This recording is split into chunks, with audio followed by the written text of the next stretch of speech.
우리 주의 성령이 내게 임하여 주를 찬양합니다. 우리 주의 성령이 내게 임하여 주를 찬양합니다. 찬양합니다. 찬양합니다. 주를 찬양합니다. 찬양합니다. 찬양합니다. 주를 찬양합니다. 우리 주의 성령이 내게 임하여 손뼉치며 찬양합니다. 우리 주의 성령이 내게 임하여 손뼉치며 찬양합니다. 손뼉치면서 주를 찬양합니다. 손뼉치면서 주를 찬양합니다. 우리 주의 성령이 내게 임하여 소리 높여 찬양합니다. 우리 주의 성령이 내게 임하여 소리 높여 찬양합니다. 소리 높여서 주를 찬양합니다. 소리 높여서 주를 찬양합니다. 우리 주의 성령이 내게 임하여 춤을 추며 찬양합니다. 우리 주의 성령이 내게 임하여 춤을 추며 찬양합니다. 춤을 추면서 주를 찬양합니다.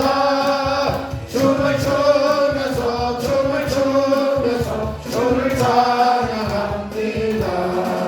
찬양합니다. 찬양합니다. 주를 찬양합니다.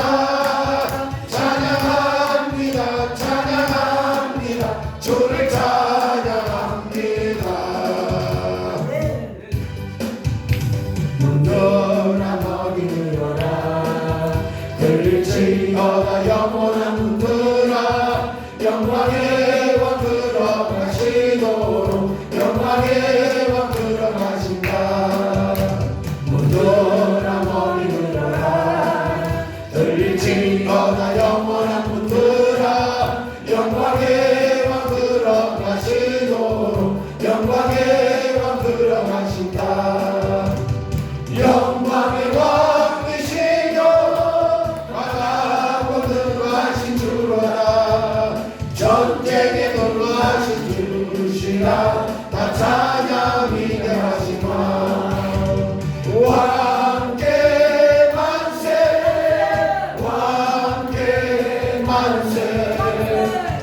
당신은 영광의 왕이라 나 찬양이 내 하시마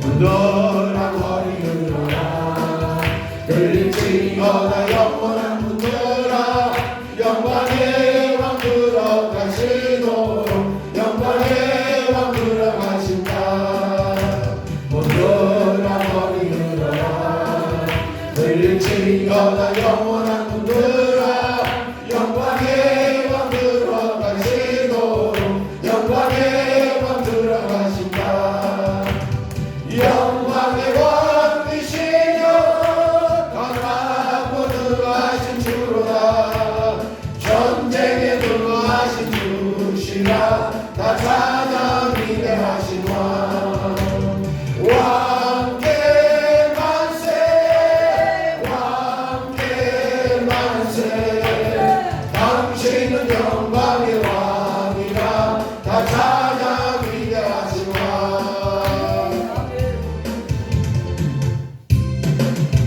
왕들과 싸울지라 죄악받을 양대여 담대하게 싸울지라 적이 약한 병병아 심판날과 멸망해가 내가 서는 것 앞에 곧 다가오리라 영광 영광 할렐루야 영광 영광 할렐루야 영광 영광 할렐루야 곧 승리하리라 마귀들과 싸울지라 죄악받을 양대여 고함치는 무리들의 흉한 적군하니까 우상 뻗어 더러운 내 모든 결정버리고 주 예수 붙들라 영광 영광 할렐루야 영광 영광 할렐루야 영광 영광 할렐루야 곧 승리하리라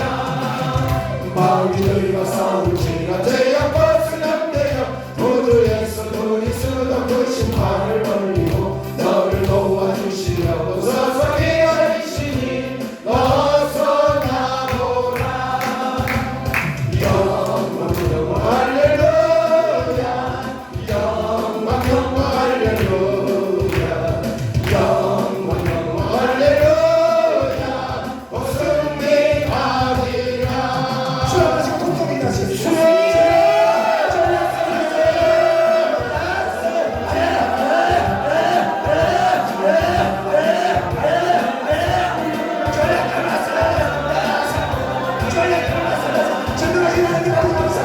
이 시간에 이 전당에 가시옵소서 주의 성령의 되게 하시옵소서 이 나라의 주의 성령의 불로 이 시간에 입장에 조임하사 이 시간 저희들 시간에 주를 만나는 시간을 주고 아버지의 나이가 주시옵소서 저희들 주님이 예수님이요 저희들 주님이 예수님이요 이 시간에 마시옵소서 이 가난한 주님의 시간에 이 가난한 주님의 시간에 주의 성령의 되게 하여 주시옵소서 나사렛 예수님을 넣으시오니 할렐루야를 일쳐라 할렐루야를 일쳐라 할렐루야를 일쳐라 주의 마시옵소서 저희들 주님의 여자들 나사렛 예수를 따라갈지어다 우리가 되는 모든 이곳에 나사렛 예수를 부르짖때 주의 성령으로 마음을 임재하시옵소서 이 시간 주의 만나는 시간 주의 만나는 시간 내가 만나는 시간 은혜의 시간을 주고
전능하신 하나님 아버지 감사합니다. 오늘 이렇게 모여 주님 앞에 집회할 수 있도록 은혜를 가주시니 감사합니다. 주여 사모하는 심정으로 나왔습니다. 아버지 갈급한 심정으로 나왔습니다. 아버지 주의 사랑을 전용한 백성들이 아버지 전능 앞에 고개 숙여 주님 앞에 경배함의 예배한 모습을 기쁨 향해 받아주옵시고 이 시간 하나님을 활짝여 주시고 저희들 심령 속에 한량없는 하나님의 성령 임재가 이 시간 부어주시도록 아버지 역사여 주시옵소서. 주여 주님을 사랑하나이다. 주여 주님을 갈망하나이다. 이 시간 만나 주시옵소서. 나의 영혼에 살다는 상태와 육신에 대한 상태를 아시는 하나님 아버지께서 이 시간 임하여 주고 임재해서 치료받는 시간 되게 하여 주시옵고 회복되는 시간 되게 하여 주시옵소서. 내 영혼이 주님으로 말미암아 자유함과 해방을 얻는 시간 될 수 있도록 아버지 역사여 주시옵소서. 이 시간은 주님의 시간을 주의 성령께서 임재해 주고 임하여 주시고 이 시간 이전에 성령의 불이 흘러 넘치는 시간 될 수 있도록 아버지 역사여 주시옵소서. 이전에 불이 되게 하여 주시고 말씀이 위에 기름 부으시고 말씀으로 치료받는 시간 될 수 있도록 아버지 역사여 주시옵소서. 주여 마음껏 임하시옵소서. 주의 성령의 시간입니다. 주여 임재해 주고 임하여서 우리 마음에 대한 소원들을 아버지 들어주시옵고 우리 마음의 간절한 기도와 이 시간 응답받는 시간 될 수 있도록 아버지 역사여 주시옵소서. 주님 앞에 이 시간 산적으로 주님 앞에 나왔사오니 주여 마음을 드립니다. 나의 중심을 드립니다. 아버지 오님을 다여 주님 앞에 예배자로 섰사오니 한량없는 하나님의 은혜가 하나님의 기름 부음이 흘러넘치는 시간 될 수 있도록 아버지 역사여 주시옵소서. 주여 임재여 주시옵소서. 주의 성령께서 임하시옵소서. 우리의 심령 속에 임하시고 우리의 심령을 만져주시옵소서. 주여 만나주시옵소서. 주여 만나되게 될 수 있습니다. 주여 나의 심령 깊은 곳에 주의 성령께서 임하여 주고 임재해서 만나주시옵소서. 하나님 아버지 감사합니다. 감사드리며 우리 주 예수 그리스도의 이름으로 기도하옵나이다. 사도 신종으로 신앙 고백드리겠습니다. 나는 전능하신 하나님 아버지 하나님 천지의 창조주를 믿습니다. 나는 그의 유일하신 아들 우리 주 예수 그리스도를 믿습니다. 그는 성령으로 잉태되어 동정녀 마리아에게 나시고 본디오 빌라도에게 고난을 받아 십자가에 못 박혀 죽으시고 장사된 지 사흘 만에 죽은 자 가운데서 다시 살아나셨으며 하늘에 오르시어 전능하신 아버지 하나님 우편에 앉아 계시다가 거기로부터 살아있는 자와 죽은 자를 심판하러 오십니다. 나는 성령을 믿으며 거룩한 공교회와 성도의 교제와 죄를 용서받는 것과 몸의 부활과 영생을 믿습니다. 아멘. 성경 말씀은 창세기 35장 1절입니다.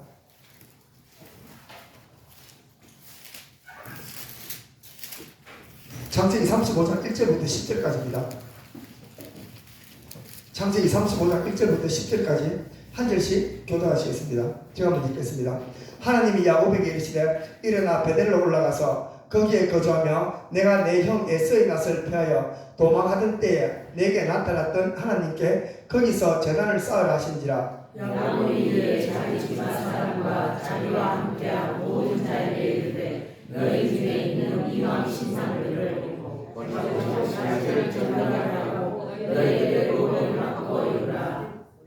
우리가 일어나 베델로 올라가자. 내가 환난 날에 내게 응답하시며 내가 가는 길에서 나와 함께 하신 하나님께 내가 거기서 제단을 쌓으려 하노라 하며 그들이 자기 손에 있는 모든 이왕 신상들과 자기 뒤에 있는 기고리들을 야곱에게 준 자라. 야곱이 그것들을 세겜 근처 산중이나 바다에 묻고 그들이 떠났으나 하나님이 그 사면 고울들로 크게 두려워하게 하셨으므로 야곱의 아들들을 추격하는 자가 없었더라. 야곱과 그와 함께한 모든 사람이 하나하나 부르시고 베델에 이르고 그가 거기서 제단을 쌓고 그곳을 엘베델이라 불렀으니 이는 그의 형의 낯을 피할 때에 하나님이 거기서 그에게 나타나셨음이더라. 누가의 이모 돌아가 죽으매 그를 때 아래에 있는 산중이와 물에 장사하고 그 나무 이름을 알람나무시라 하는 거더라. 야곱이 바단 아람에서 돌아오면 하나님이 다시 야곱에게 나타나사 그에게 복을 주시고 하나님이 그에게 이르시되 내 이름이 야곱이지만 내 이름을 다시는 야곱이라 부르지 않겠고 이스라엘이 내 이름이 되리라 하시고 그가 그의 이름을 이스라엘이라 하시고. 아멘. 예, 할렐루야 반갑습니다. 오늘 제목은요 하나님에 대한 부르심. 우리가 예수를 믿을 때 진짜 잘 믿어야 되잖아요, 그죠? 하나님께서 원하시는 우리에 대한 믿음에 대한 이게 방향이 있습니다. 표준이 있습니다. 표준이 있고 우리가 크리스마스 이제 며칠 안 남았잖아요, 그죠? 내일 모레만 이제 며칠 있으면 크리스마스인데, 크리스마스는 우리 예수님 오시죠. 예수님에 대한 오신 목적을 분명히 알아야 됩니다. 왜냐하면 그 목적에 맞게 우리가 살아가면 아무 문제가 생기지 않죠. 저와 여러분들이 인생을 살아갈 때, 세상 사람들이 인생을 살아갈 때 크고 작은 많은 문제가 생겨요. 그 문제는 무엇이냐면 저와 여러분들이 알다시피 하나님의 관계성 때문에 왔죠. 아담의 타락으로 말미암아 죄가 들어오고 하나님의 관계가 훼손됨으로 말미암아 인생에 대한 모든 문제가 왔습니다. 제일 먼저 죽음이 오고, 죽음 안에는 질병이 오고, 질병 안에 그리고 사람 마귀가 사람한테 인생에 개입하죠. 하나님을 떠난 아담에 대한 인류의 시조와 이제 주인이 사단 마귀로 말미암아 그들의 수하에 있게 되었습니다. 근데 사단 마귀가 우리 전 사람들을 다스리죠. 사단 마귀가 사람을 다스리면 왜 안 될 수밖에 없냐면 이유는 하나입니다. 사단 마귀가 사람을 다스리게 되면 안 될 수 있는 이유가 무엇이냐면요, 사단 마귀에 대한 속성을 아셔야 돼요. 사단 마귀는 속성이 무엇이냐면 하나님 앞에 범죄함으로 쫓겨났죠. 그들에게는 진리가 없습니다. 진리가 없으면 뭐죠? 진리의 반대가 사랑이잖아. 그리고 사랑의 진리가 없으면, 진리의 반대는 거짓이죠. 사랑의 반대가 악이죠. 그렇습니다. 사단은 하나님과 떨어진과 동시에 그들은 진리가 없고 이게 거짓으로 바뀌었죠. 그래가 세상의 거짓으로 난무합니다. 둘째는 세상에 와서 뭐가 바뀌었냐면 사랑이 없으니까 악으로 바뀌었죠. 하나님을 이웃 사랑이 아니라 뭐죠? 자기 사랑으로 바뀌었죠. 그래서 모든 인류가 자기 사랑을 중심으로 합니다. 부부 싸움도 유난합니다. 내가 원하는 되지 않기 때문에 싸우죠. 세상의 모든 문제가 그 두 가지 문제를 얽혀 있습니다. 그리고 사단이 세상을 다스리죠. 대통령이 바뀌면 대통령에 대한 우리가 영향력을 살아갑니다. 정권이 바뀌면 그 정권이 추구하는 방향이 있죠. 거기서 많은 공약들을 내놓습니다. 나는 이렇게 정치를 할 거야 라고 말합니다. 그러면 사단들이 자기들도 정치를 하겠죠. 왜냐하면 최고니까. 전 인류를 다스립니다. 어떻게? 악으로서 다스립니다. 내가 가장 많이 가지고 있는 걸 너희들에게 줄게. 너는 나의 백성이고 너는 나의 자녀니까 내가 너에게 하나님의 은혜를 공급할 거야. 사단이 외칩니다. 그들이 우리한테 주는 게 무엇일까요? 아내가 거짓을 주잖아요. 끊임없이 거짓을 왜곡시킵니다. 그리고 그들에게 우리한테 무엇을 주냐면요, 거짓을 주고 우리한테 악을 전파합니다. 너는 너 자신을 위해서 살아라고요. 그리고 주고 나는 너에게 줄 선물이 가장 큰 선물이 있는데 나한테는 죽음이 있어. 내가 거하는 곳, 내 음부의 세계는 나의 세계예요. 나 너희들을 전부 잃어버리지 않고 다 데리고 나의 있는 곳으로 오기를 원해. 그래서 그들에게 빨리 오기를 원하죠. 빨리 오기를 원해서 그들에게 질병을 주고 문제를 줍니다. 문제를 주고 끊임없이 일으키죠. 우리 이런 얘기 들어봤죠. 와가지고 꿈에 조상들이 나타났대. 꿈에 아버지가 나타났더니만 꿈자리가 와가 부모들 옛날 죽은 조상들이 나타나 잘 되는 경우도 있지만 안 되는 경우가 많잖아요. 우리가 조상들한테 제사를 지내면 잘 돼야 되는데 우상 숭배 그렇게 열심히 하는데 우상 숭배하는 나라들이 잘 안 됩니다. 그렇게 조상을 다스리는데 왜 그러냐면 거듭나지 않은 우리 영혼들 있죠. 여기서는 우리가 선과 악을 같이 가지고 있어. 100% 선한 사람도 없고 100% 악한 사람도 없어요. 김정은이도 선도 있고 악이 있습니다. 그 딸한테 얼마나 좋은 아빠인지 몰라요. 다 주잖아. 제 3자를 볼 때는 엄청나요. 그죠? 사람 안에는 선과 악이 공존을 합니다. 죽으면 어떻게 된다고요? 선과 악이 공존하지 않습니다. 왜냐면 우리 예수 믿는 사람들은 악이 소멸되고 선으로 올라가요. 그래서 저 천국 올라가면 완전한 선남으로 갑니다. 조금의 악도 없어요. 그러면 예수 믿지 않는 사람 죽으면 어떻게 될까요? 선은 사라지고 악만 남습니다. 그래서 귀신들이 쓰이면 귀신이 접신하면 뭘 준다? 우리한테 와가지고 안 좋은 일만 안 생기잖아. 야, 신받았더니 막 잘 살잖아. 무당대가 돈도 많이 벌었어. 차도 많이 사. 그리고 잘 살죠. 근데 뭘 안 준다고요? 기쁨과 평강을 절대 안 줍니다. 그들의 속성, 그들의 마음 속에 있는 기쁨, 마음에 대한 속성, 그들의 속성이 마음에 기쁨과 평강을 주잖아요. 왜냐하면 그들의 속성 자체가 그래요. 사단이 사람 속에 들어오면 귀신 들린 사람들, 모든 세상 사람들이 공통적인 얘기가 딱 합니다. 두려워해요. 왜? 그냥 여기서 나는 안 두려워해. 아니, 우리 아들 잘못될까봐. 염려가 두려움입니다. 염려의 친구가 두려움으로 와 있어요. 그렇듯이 안에 내면 기쁨 속에 미래에 대한 두려움과 염려 속에 살아가는데 그것으로 말하면 인생 전체를 끌고 갑니다. 돈도 많이 주고 명예도 주고 권력도 주고 건강도 주지만 야 이러다 우야나 이러다 사고 나면 어떡하지? 이러면 어떻게 끊임없이 염려와 근심으로 끌고 가는 게 사단에 대한 속성입니다. 이것이 사단이 전 세계를 다스리죠. 전 세계를 다스리는 게 사단에 대한 세력입니다. 그리고 난 다음에 하나님께서 모세를 통하여 율법과 계명을 주시고 잠시나마 이스라엘에게 하나님의 빛을 희미한 빛이라마 율법에 대한 빛을 보여주셨어요. 보셨죠? 그렇습니다. 그랬더니 정권이 바뀌면 그렇게 되죠. 우리 예수님께서 오신 이유는 하나입니다. 우리 옛날에 이런 얘기 봤죠. 옛날에 어떤 나라가 왕이 딱 되잖아. 왕이 딱 되고 어느 나라를 왕이 딱 되고 뭐예요? 다윗이 왕이 딱 되고 뭐였어요?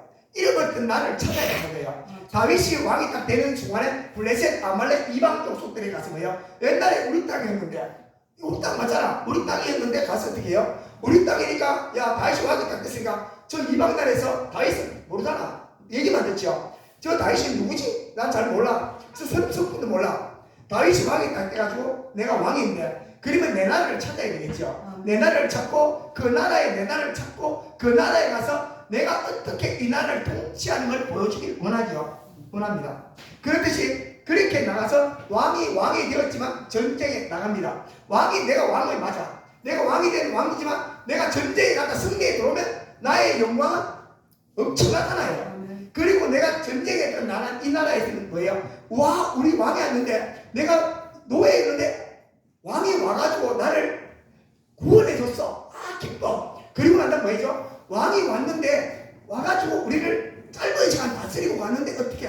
야, 왕 성품 대단하대. 그 사람이 짧은 시간 전복 전쟁을 하면서 거기서 있으면서 우리나라를 다스려줬는데 그가 다스리는 모양을 봤는데 야, 기존에 있던 거하고 달라.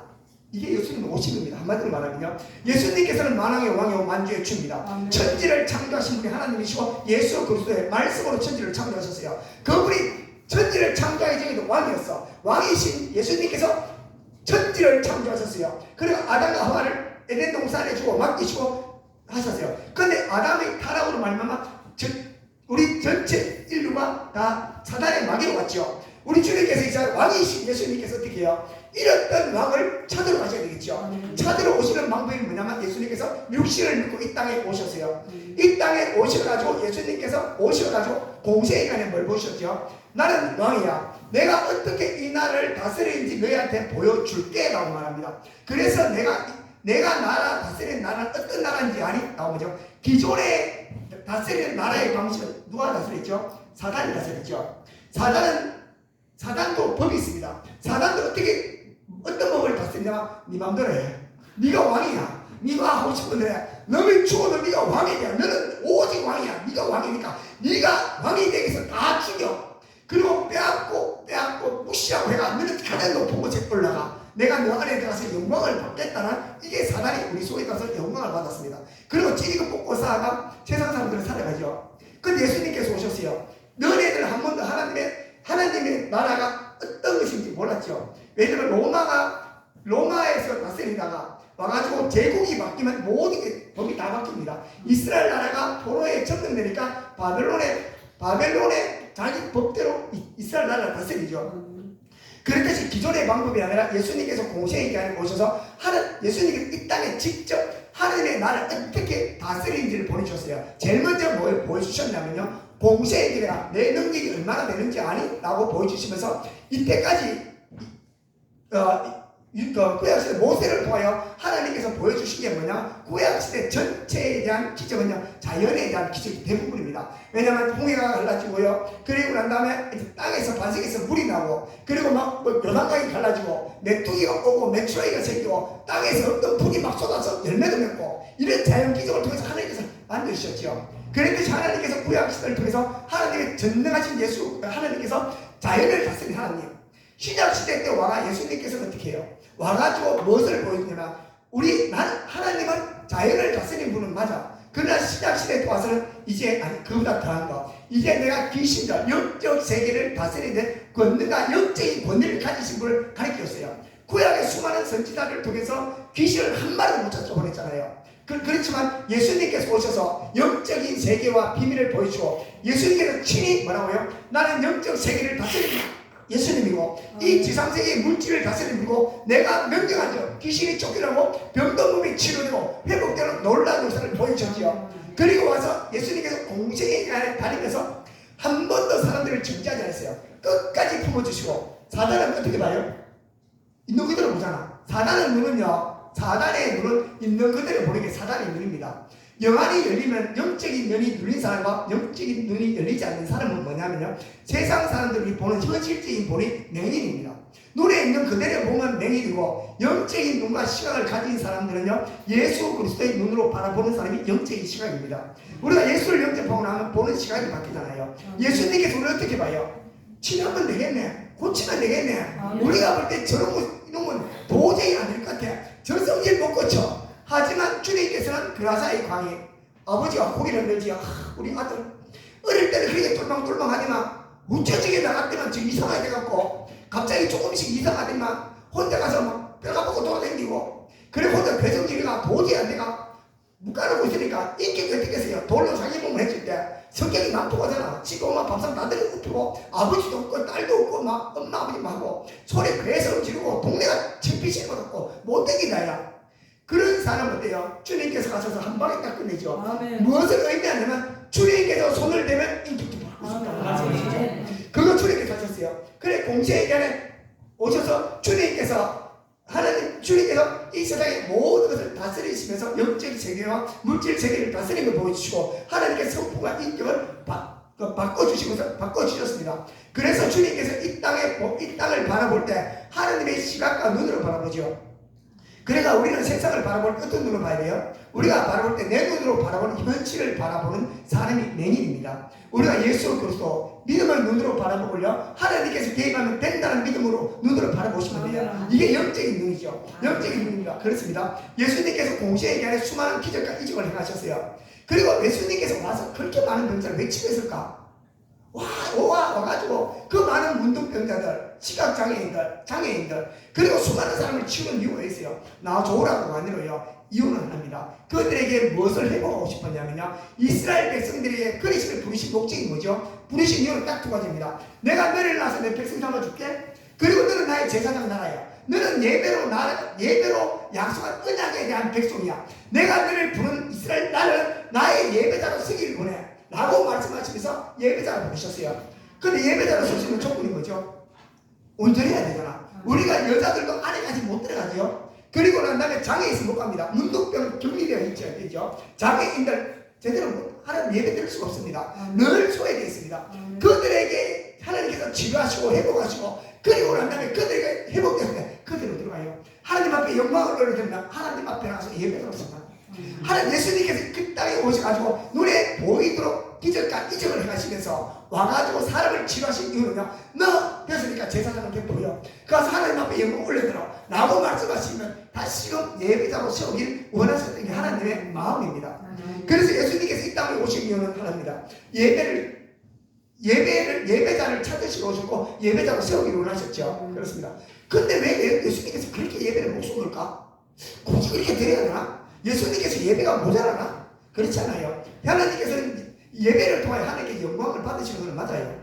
분명히 영광을 받으십니다. 천사가 드리는 하나님 앞에 예배, 천사 예배가 있습니다. 그리고 우리 지상세계에 살아가는 우리가 살아가는 예배가 있습니다. 천국에서 천상에 드려진 예배는 안전하죠. 그들은 죄가 없습니다. 온전하게 온 마음을 다해 하나님 예배 드립니다. 순수하게. 그 예배와 우리 안에 죄성이 있으시고 예배 시간 앉아서 뻑뻑 졸고 딴 생각하면서 앉아가 빨리 예배 시간 안 지나. 찬송가가 오늘도 와 5절이고 4절만 되는데 대표기도는 와 그래 기노 막 이런 생각하고 목사님 설교 오늘 5분 더 간다 이렇게 하면서 12시가 다 됐는데 이런 생각을 들으면서 예배 드리는 게 예배가 아니다. 그래서 예배 이렇게 불순한 예배가 났습니다. 그러나 하나님께 이 예배를 왜 그렇게 중요시 여기냐면요, 이유는 합니다. 사단 마귀는 사람을 다스릴 때 법이 없다 그랬죠. 무법천지고 마음대로 다스립니다. 하나님께서 이스라엘 백성을 어떻게 다스렸죠? 하나님께서 모세를 불러가 이스라엘 백성들을 출애굽을 시켜서 광야로 나와서 제일 먼저 한 것이 뭐죠? 계명을 율법을 주고 그리고 성막을 지켜 하셨죠. 이스라엘 백성은 철저하게 성막 중심으로 하셨어요. 성막은 교회 중심이죠. 교회를 통하여 성막 중심으로 그들에게 절기를 정하고 예배를 어떻게 드려야 되는지 완전히 성막 중심으로 살게 하셨어요.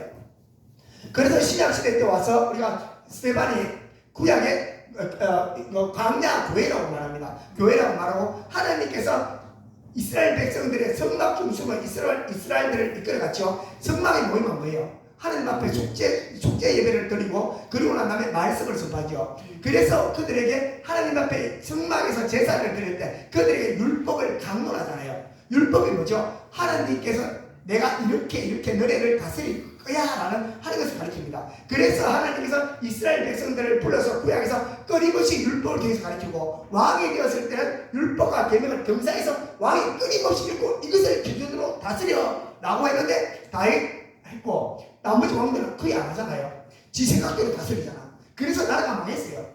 왜냐하면 그들이 예배 앞에 예배를 온전히 드리지 않았기 때문입니다. 그렇습니다. 예수님께서 우리를 어떻게 다스리냐고요? 지금도 똑같습니다. 구약에 대한 것이 온전히 신약시대 때 와서 우리 하나님께서 우리 하나님의 자녀와 백성 맞잖아. 우리를 어떻게 다스려요? 하나님께서 예배를 통해 다스립니다. 또 목사님 무슨 예배를 다스리냐고요? 하나님께서 우리 예배 안에는 뭐가 있죠? 예배 안에 들어갈 하나님의 영광을 올려드리죠. 우리 예배 안에는 뭐가 있냐면 하나님의 됨을 우리가 입으로 시인하고 증거하죠.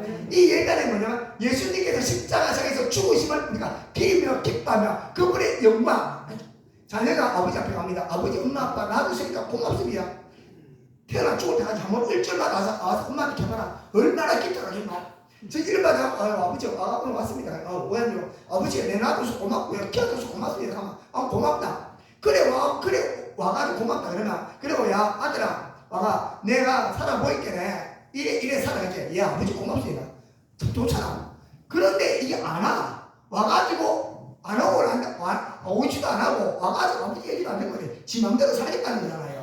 그렇듯이 교회 보면 뭐가 있죠? 하나님 앞에 감사가 있죠. 하나님 나 이렇게 구원해 주셔서 감사합니다라는 게 있고, 또 뭐가 있냐면 이 안에서는 이 안에서 하나님 말씀을 듣잖아요. 하나님께서 설교를 통해서 말씀을 통해서 이렇게 살아 나죠.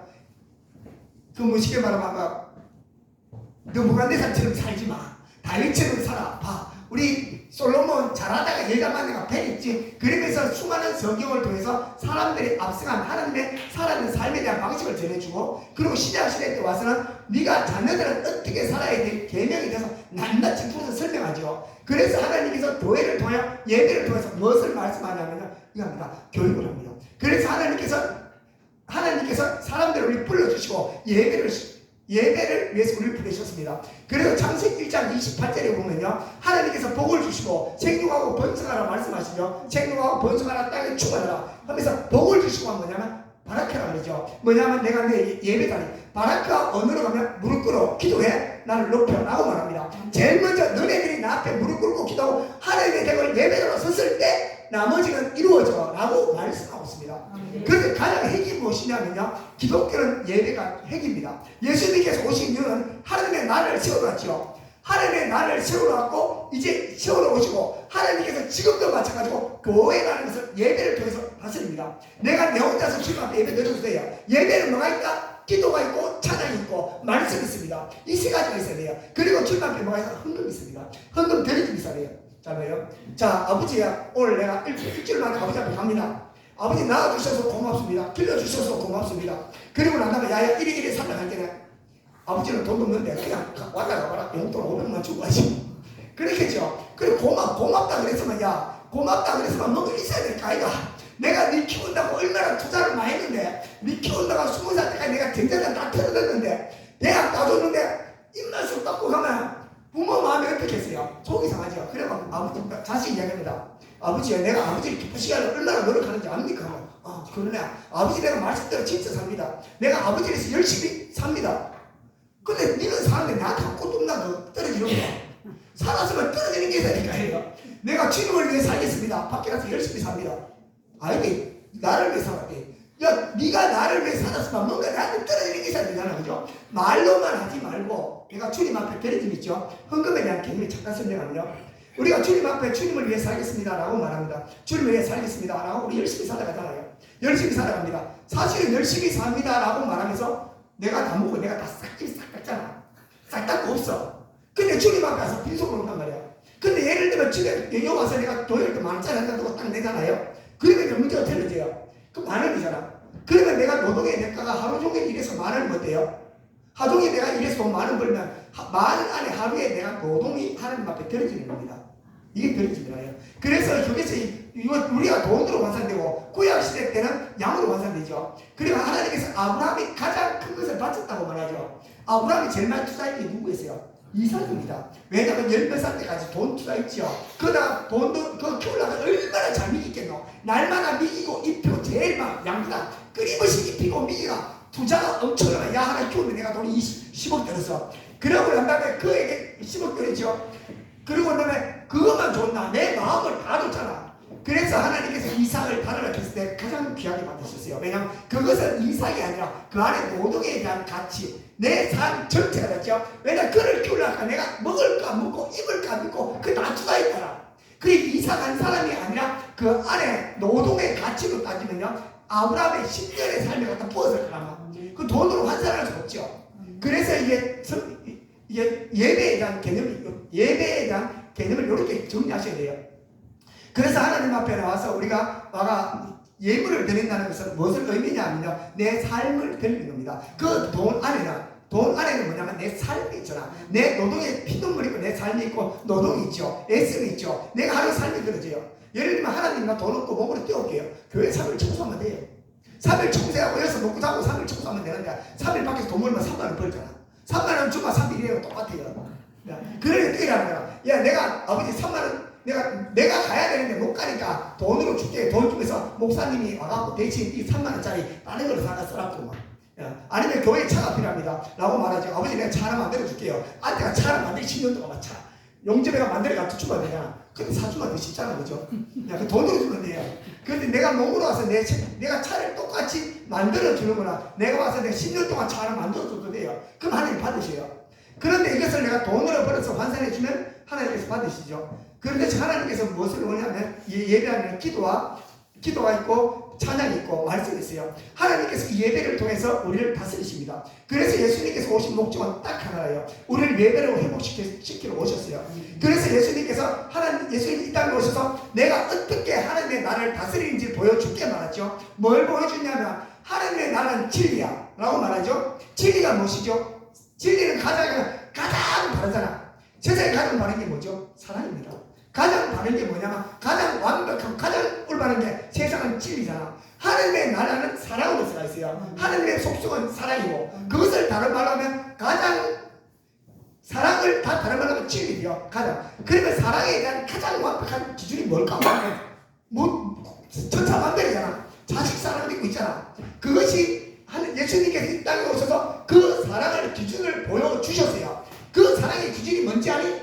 예수님께서 이 땅에 오셔서 죄 없는 우리에서 죽으셨다고 말씀하시죠. 그래서 예수님께서 로마서에 보면 우리가 죄인 됐을 때 예수의 죽으심으로 자기의 사랑을 확증한다 그래요. 우리가 죄인 됐을 때 우리가 전혀 하나님을 의식하지 않고 하나님을 외면하고 내 몰라라 그럴 때 어떻게 해요? 주님께서 우리에 의해서 죽으셨어요. 그래서 완벽한 사랑을 보이셨어요. 우리는 상대적이잖아. 자녀도 사랑하다 지금 말한 대로 용돈 5만 원 3만 원 팍팍 주잖아, 그죠? 주려고 했다가도 안 주잖아. 좀 잘해주다가도 제가 좀 삐딱하면 내가 마음이 오그라들죠. 그런데 예수님께서는 완벽하게 우리가 하나님 앞에 죄인되고 전혀 하나님을 인정하지 않을 때 우리 주님께서 자기의 사랑을 확실하게 보여줘서 사랑에 대한 기준이 뭐라고요? 우리가 죄인 됐을 때 왼수 같은 놈 위해서 죽는 게 사랑의 기준이 잣대입니다. 그래서 예수님이 이 땅에 오셔서 자기의 사랑을 보여주셨어요. 그래서 공생의 기간에 쭉쭉쭉 달리시면서 하나님 한 번도 정지하지 않으시고요. 있는 그대로 다 품어주시고 하나님께서 어떤 사람들이 예수님 앞에 핍박하고 막 귀신 들렸다 너 잘못했다 그렇게 해도 주님께서는 아무 말도 하지 않으시고요. 그들이 정지하지 않으세요. 심판은 온전히 하나님 앞에 맡기셨어요.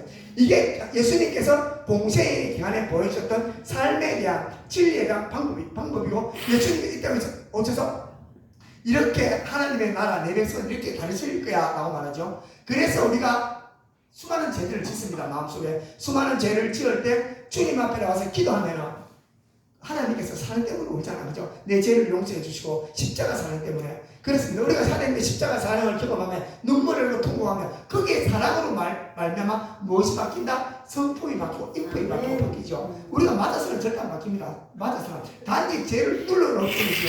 우리가 내가 죄 앞에 주님께서 큰 사랑이 너무나 크기 때문에 그 미안한 마음에서 내가 죄를 돌이키게 되고 나아갑니다. 그렇죠? 그렇습니다. 그렇듯이 예수님께서 이 땅에 오신 이유는 딱 하나입니다. 예수님께서 예배를 회복하러 오셨죠. 그래서 오늘 본문에 대한 이 야곱에 대한 얘기가 나옵니다. 야곱의 왜 오늘 이 야곱이 야곱하고 아브라함은 믿음에 대한 조상 맞습니다. 아브라함은 믿음에 대한 조상의 표본이고 이삭은 뭐냐 순종에 대한 보상입니다. 왜냐하면 아버지 앞에 젊어서 아버지 시키면 죽을 때까지 갔거든요. 그래서 야곱 이삭은 하나님 앞에 끊임없이 가면서 하나님을 순종하는 삶을 살아요. 그 마지막 순종이 어떻게 되냐면 이래 우물 쭉쭉쭉 우물 파죠. 그때마다 계속 안만 따라오는 가야 됩니다. 환경에 굴복하면서 자기 삶을 꾸준하게 굴복하면서 나갑니다. 그 삶을 살고요. 야곱은 그렇지 않죠. 야곱에 대한 삶 전체는 사실은 여러 가지로 볼 수 있겠지만 하나님께서 야곱을 부르셔가지고 완벽한 예배장을 세우는 과정입니다. 알죠? 짧게 쭉 설명하면 야곱이 태어나기 전에 아브라함이 174 맞죠? 아브라함이 174세 살았죠. 아브라함 190 살았어요. 왜 얘기하냐면요. 아브라함이 174세, 그리고 174세 살았고, 이제 100살 때 누가 나오냐면 이삭이 뿅하면 오죠. 이삭이 결혼 40살 때잖아. 그죠? 그러면 40살 때 결혼해가 20일 때 알을 팍 낳아요. 그게 야곱이죠. 그러면 아브라함 나이 160이잖아. 160 맞죠? 그러면 아브라함이 160살 때 야곱을 껴안고, 아이고, 이놈의 손자, 이거 이쁜 놈. 그 야곱이 뭐래? 할아버지 옛날 얘기 해주세요. 아마 아브라함이 무슨 얘기가 있을 것 같아요. 내가 갈대아 우르에 대한 이야기, 하나님을 만났던 이야기, 내가 이삭에 들었던 이야기, 하나님 얘기를 쭉쭉쭉 해요. 하면서 그냥 기가 딸도록 만든다.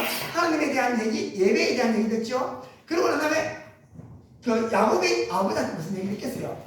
와가지고 하나님의 얘기를 듣고 예배에 대한 얘기를 듣겠죠. 그런 얘기들만 그러면서 야곱이 뭘 하냐면 하나님에 대해서 압니다. 아는 상태에서 그 얘기를 듣고 뭐냐면 장자 좋네. 아버지도 괜찮고 할아버지도 괜찮고 야 빵빵하네. 재산이 많잖아. 나도 장자 돼야지. 장자이고 싹 가르치죠. 가르치고 난 다음에 와가지고 가르치고 갑니다. 그때까지는 야곱이 하나님을 만났던 얘기는 없어요. 거기서 장자의 명분을 가르치고 냅다 도망을 가잖아요. 하란에 가다가 우리가 알다시피 그 하란에 가는 길에 베델에서 하나님께서 일방적으로 꿈에 만나주십니다. 그때 만나주시면서 말고 내가 들었던 하나님, 그 하나님이 진짜 있네, 신기하네, 약속도 하셨네 라고 말하면서 와가지고 너 걱정하지 마, 네 앞으로 크게 될 거야 라고 말해서 야곱은 그 꿈을 품고 이제 하란으로 가죠. 하란으로 있을 때 하나님께서 야곱의 하란에 있어 거기서 결혼도 시켜주고 혼자 있으면서 어려울 때마다 하나님한테 기도도 하고 또 그리고 난 다음에 또 하나님의 음성을 또 듣죠. 아롱진과 다롱진이가 재산도 물려받습니다. 그리고 난 다음에 야곱이 거기서 나와서 이제 어떤 형님 만나러 가잖아. 형님 만나러 갈 때 야곱은 어느 정도 하나님을 알고 하나님을 기도하는 사람이었어요. 기도하는 사람 같으면 야곱은 거기서 기도 안 했어요.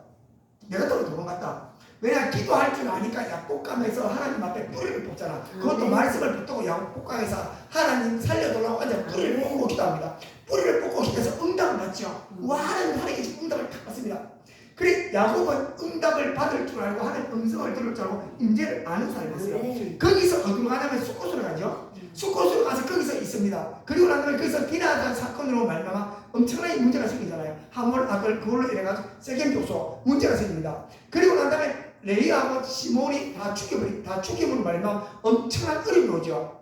그때 야곱이 뭐 했을 것 같아요? 기도했겠죠. 하나님 큰일 났습니다. 다 죽게 생겼습니다. 다 죽게 생겼습니다 라고 기도할 때 야곱이 기도하는 중에서 하나님께서 이제 야곱을 통해서 말씀합니다. 그게 오늘 본문에 대한 내용이거든요. 본문의 내용이 35장 1절에 야곱이 응답을 받습니다. 하나님이 야곱에게 이르시되 우리 기도하는 사람 응답도 몰라요. 우리가 기도하는 사람들은 하나님 음성도 못하고 분별도 못합니다. 그러나 야곱은 하나님 앞에 기도하는 사람이었기 때문에 하나님이 야곱에게 이르시되 일어나 베델로 올라가서 거기 거주하며 내 형 에세의 낫을 펴여 도망하던 때에 내게 나타났던 하나님께 거기서 제단을 쌓아 말해요. 그리고 또 야곱이 하는 말이 뭐냐면요 35장 3절에 우리가 일어나 베델로 올라가자. 내가 환난 날에 내게 응답하시마. 그런 환난을 겪으면 하나님 응답받은 사람이었어요. 야곱은 기도하는 사람이었어요. 기도하는 사람이었죠. 응답하시마. 내가 가는 길에서 나와 함께 하신 하나님께서 내가 거기서 제단을 쌓아낸다. 야곱이 여기까지 제단 한 번도 안 쌓는 거 알죠? 야곱은 기도하는 사람이었어요. 근데 야곱은 하나님께서 기도하는 사람인데 기도하는 사람을 왜 놔두지 않았어요? 하나님께서 기도하는 사람으로 만족하지 않았어요. 하나님께서 기도도 중요해. 그러나 내가 진짜 원하는 것은 기도가 중요한 것이 아니라 너네들이 불러서 나는 내 앞에 예배자로 세워야 돼. 기도하는 사람은 기도 기도만 한다고 안 바뀝니다.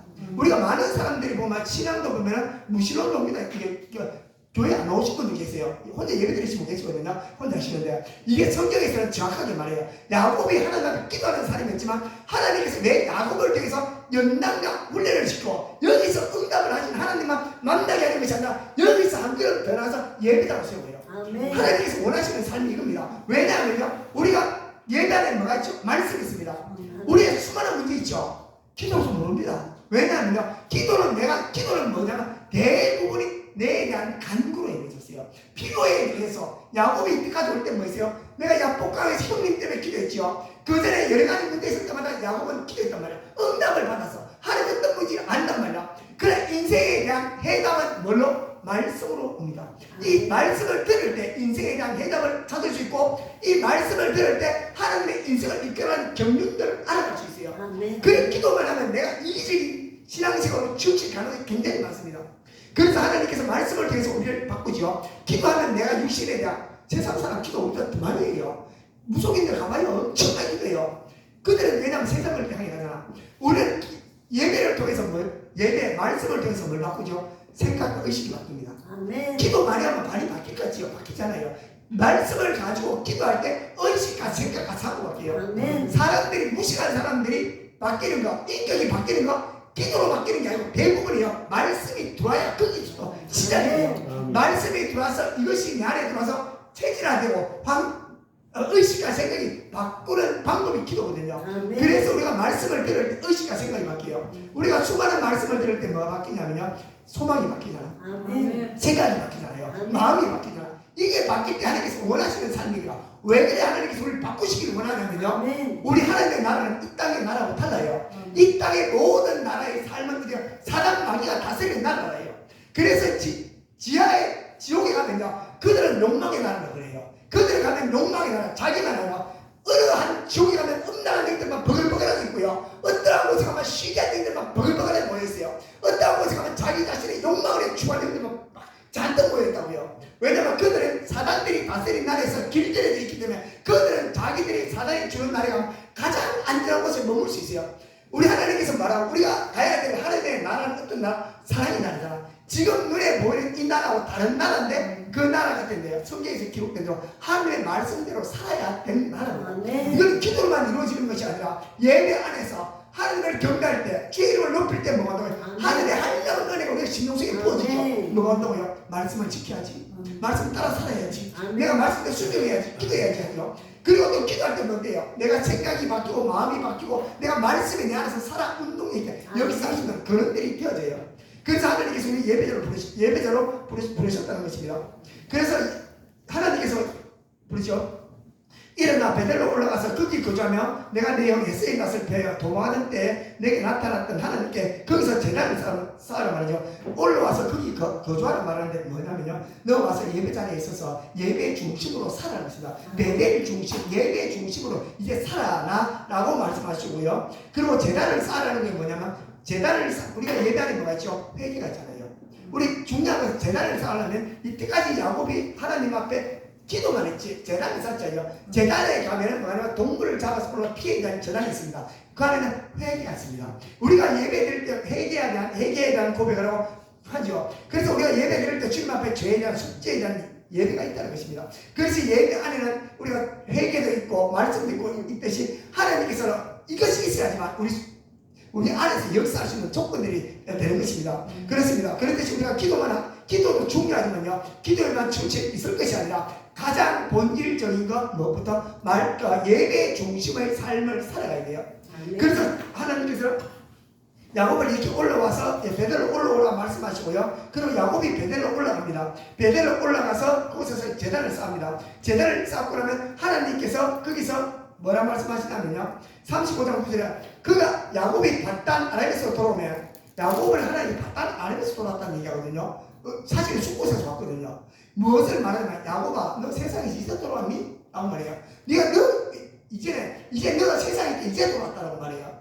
다시 말하면 하나님께서 우리한테 원하는 게 뭐냐면, 예배자리에 있을 때, 예배자리 온전히 있을 때 세상과 분리된 삶을 살고 있다라고 인정을 해요. 그래서 야곱이 바단에서 돌아오면 하나님이 다시 야곱에게 나타나서 그에게 복을 주시고, 그에게 복을 주신다는 것은 복도 똑같습니다. 바라크라고 했어요. 있어요. 예배합니다. 다시 오늘 예배로 세워줄게. 예배자로 세워주고 예배해야지만 나에게 대한 모든 은혜를 공급받을 수 있다 그래요. 하나님의 모든 신령한 복은 어디서부터 시작된다? 예배로서 공급받습니다. 예배 안에서요. 그래서 예배 안에서 하나님께서 예배 안에서 하나님께서 우리한테 은혜를 주시고 예배 안에서 말씀을 주시잖아요. 말씀을 주시고 이 예배를 통해서 하나님께서는 야곱에게 무엇을 주시냐면 말씀을 주십니다. 다시 한번 은혜에 대한 말씀을 주시면서 너를 통하여 큰 민족을 이룬다고 말씀하시거든요. 이 얘기를 듣고 하나님께서 야곱을 어떻게 돌아가시죠? 그때부터 이 약속을 하시고 이름을 바꿔주시고 난 다음에 야곱에서 새로운 삶을 살려주시죠. 거기서부터 온전한 예배가 제가 될 때까지 세상에 대한 포기하는 것을 끊임없이 시킵니다. 그 안에서 사랑하는 라헬도 잃어버리죠. 라헬도 잃어버리고 그리고 요셉도 잃어버리고 베냐민도 잃어버리고 다 잃어버리고 난 다음에 다시 요셉을 찾을 때 야곱은 요셉을 찾고 요셉이 아버지 애굽으로 오세요라고 말합니다. 근데 야곱은 변합니다. 원래 같으면 야곱은 거기서 바로 달려가서 요셉에게 가야 됐지만 야곱은 거기서 다시 베델로 가서 주님 앞에 예배를 드립니다. 예배를 드리고 다시 가요. 근데 하나님께서 말씀하시거든요. 말씀하시고 아무것도 염려하지 마라 가라고 말하는데 그때가 130년의 시간입니다. 130년 동안 뭐 배웠다고요? 예배하는 배웠어요. 온전한 예배가 진작 좀 알았으면요 그곳에 갈 건데 우리 아브라함도 하나님 앞에 온전한 예배자. 내가 이삭을 드리는 게 뭐죠? 내에 대한 모든 전부를 드리는 거죠. 그 안에 엄청나게 막대한 투자했던 모든 걸 드리는 예배자로 설 때까지가 오랜 시간이 걸렸습니다. 구약시대 때는 많은 시간이 걸렸죠. 신약시대 때와 저와 여러분들은 살아가고 있습니다. 신약시대 때 내 안에 성령께서 오시잖아요. 성령께서 오시고 내 안에 오셔서 우리한테 예배로 인도해 가십니다. 그래가 우리가 주일에 예배 빠지면 마음이 뛰어. 왜냐하면 성령께서 우리를 마음에 대한 마음을 만지십니다. 왜냐하면 예배자로서라고요. 그리고 지상에서 우리가 이 땅에 살아갈 때 주님 앞에 예배드릴 시간이 그렇게 길지 않습니다. 우리 주님께서 십자가상에서 죽으셨죠? 죽으셨습니다. 이 땅에 오셔서 공생애기에 오셔서 주님께서 엄청난 고통과 고난 속에서 십자가상에서 죽으시고 이 땅에 오셔서 자녀 삼아주고 백성 삼아주셨습니다. 할렐루야 할 것이 아니고요. 그분 만날 때 결산하십니다. 분명히요. 결산할 때 어떻게 와가지고요. 우리의 삶에 대해서 우리가 하나님 앞에 직고를 해야 됩니다. 내가 하나님의 자녀답게 살았는지 백성답게 살았는지 그리고 하나님께서 우리에 대한 삶을 부르시죠. 너네들은 예배자로 불렀을 때 너는 과연 예배자의 삶을 살았느냐고요. 물론 주일날 예배드리는 것도 중요해요. 그렇지만 우리 삶 속에서 그분 삶 속에서 아버지 예배자의 삶과 존재에 대한 삶을 살았는지 하나님께서 한 번도 물어볼 거라는 생각하셔야 돼요.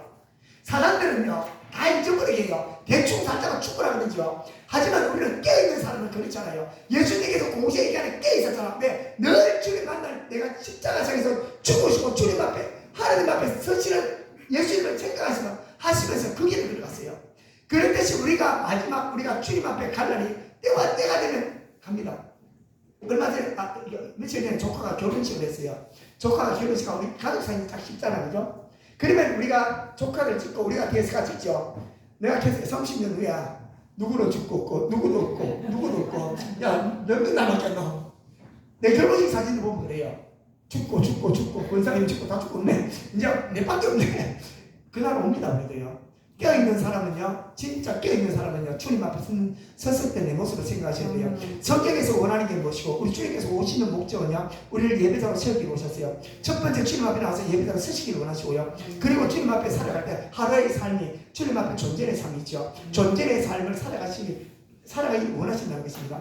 그리고 내 안에 계신 예수 그리스도 우리가 크고 작은 많은 문제 있잖아요. 그죠? 예배자에게 주시는 은혜가 있습니다. 세상에서는 사단이 두려움을 주지만요. 예배자 주가 있는데 1년 동안 쭉 살아왔잖아. 쭉 살아왔으면서 하나님께서 크고 작은 일 많이 만들어요. 왜 만드냐고요? 하나님 크고 작은 많은 일들을 통해서 크고 작은 일들을 통해서 하나님께서 우리를 더욱더 성숙되게 만들어 가시거든요. 만들어 가시고 세상에 대한 소망을 없애깁니다. 세상에 대한 좋은 것만 있으면요. 절대 맡깁니다. 좋으니까. 우리가 세상에 살아갈 때 크고 작으니 건강에 대한 문제가 생기고 자녀에 대한 문제가 생기고 돈에 대한 문제가 생기는 이유는요. 소망이 없다는 거. 다 날아갈 거라는 거. 너에 대한 소망은 여기에 두는 것이 아니라 어디 하나님 앞에 두라고 하나님께서 소망을 바꾸시기 위함입니다. 아멘. 그리고 올 한 해 딱 돌아보시면서요. 뭘 보시냐면 올 한 해 신앙생활 잘했나 안 했나 딱 점검할 수 있는 게 뭘 점검해야 되냐면요. 딱 봐야 될 게 하나님의 관계가 내가 가까워졌는지 보시고요. 아멘. 보시고 둘째는 봐야 되는 건 뭐냐면 내가 작년보다 착해진다는 거예요. 착해진다. 야, 난 작년보다 행복해졌어. 생각이 나네요. 착해 돼요. 그리고 난 다음에 뭐냐면 내가 양심 있죠. 죄에서 얼마나 민감해지는 거예요. 작년이랑 똑같이 죄에서 중감하다 그러면요, 내 영혼은 작년이랑 똑같습니다.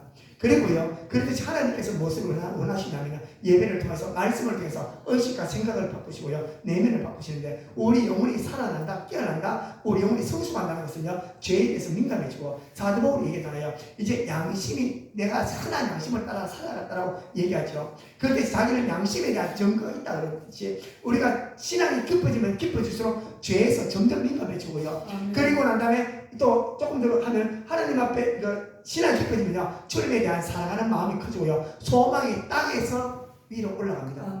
자식에 대한 소망이 사라지고, 건강에 대한 소망이 사라지고, 소망이 사라지면 지극히 정상적이고, 그러면 난 다음에 낙연하게나 막 아이고 천국 가면 되지, 그리고 천국 가기 위해서 좀 잘해야 안 되겠나, 이게 사람이 바뀐 것입니다. 한번 돌아봐요. 작년보다 올해가 나아져 있었겠죠. 고난과 환난은 지나가고 나면요, 예수 안에서 고난과 환난이 지나가면 하나님의 관계가 좋아지고, 세상에서 고난과 환난이 지나가면요, 상처만 남아요. 그리고 안에 절망만 남습니다. 우리는 달라요. 내 안에 성령께서 계시고, 성령께서 우리의 삶을 주관해 가시고요, 우리가 하나님 안에 있다는 게 굉장히 중요하거든요. 성령께서 죽는 그 시간까지 내 안에서 나의 삶을 주관하기를 원하시고 인도해 가시기 원하세요.